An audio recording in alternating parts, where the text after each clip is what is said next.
Our Parsha, the first of the year, Bereishit, begins with the stirring narrative of how the world was created. That each day of the 6 days of creation, Hashem added to creation. He made something more beautiful, more magnificent.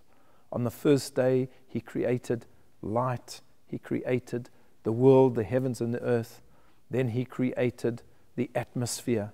And then He created the animals, and He created the birds, and each one had a specific day. And right at the end of creation, we are told that man, the human being, was created. And the question is asked in the Talmud, why specifically in this order?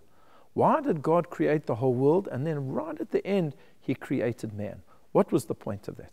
And there's both a negative and a positive answer to this.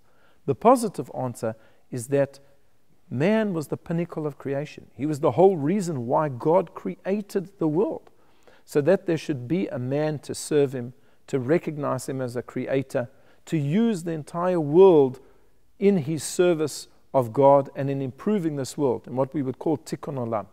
And therefore Hashem prepared everything, made sure it was all ready, and then man was created. In the same way that if you were going to have an honorable guest coming to you for a meal, you would make sure that each and every detail was taken care of, that the whole meal was laid out, and then the person would be welcomed into the dining room once everything was ready. We are that special guest, human beings, that Hashem prepared this whole world for. He laid it out for us so that we would come in and use it for His sake, to make a better world for us and a better world for other people. But there's also a negative side to it.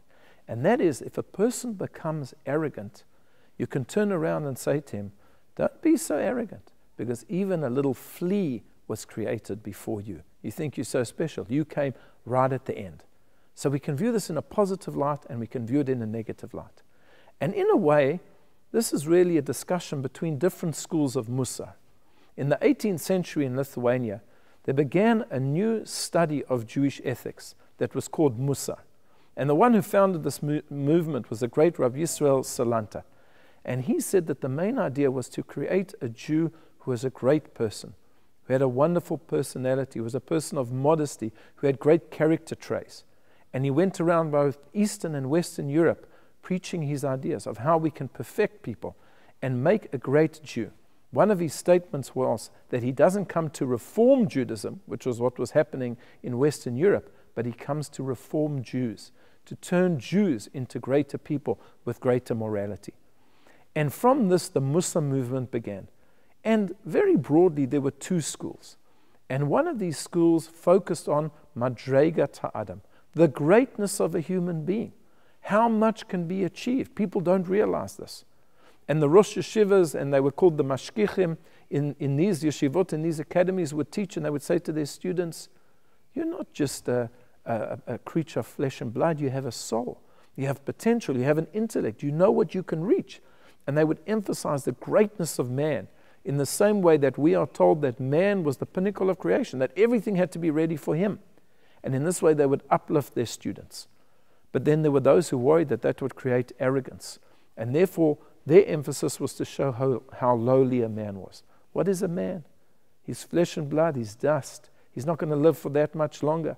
Eventually, he's going to die. He's going to have to give an account and a reckoning before Hashem. And they would emphasize the lowliness of man, and that we're nothing special, and that we should be humble before Hashem. And that takes a certain type of individual, because of course that can lead to depression. But I think that we have to strike the perfect balance between these two schools. On the one hand, to have a sense of humility, that we're not that great, that the flea was created before us. But on the other hand, the sense of majesty. Look at what we can become. We are almost godly. God gave us a part of Himself. He blew into us from His nostrils, as it were, a soul, a living soul. We can reach such incredible heights. So as the Rambam says, that every human being has the capacity to be as righteous as Moshe Rabbeinu, as Moses. And this is what we're taught. Hashem laid out the entire world for us. He prepared everything. Now we have to go out there and use it and become the greatest people that we can. I wish you a Shabbat Shalom.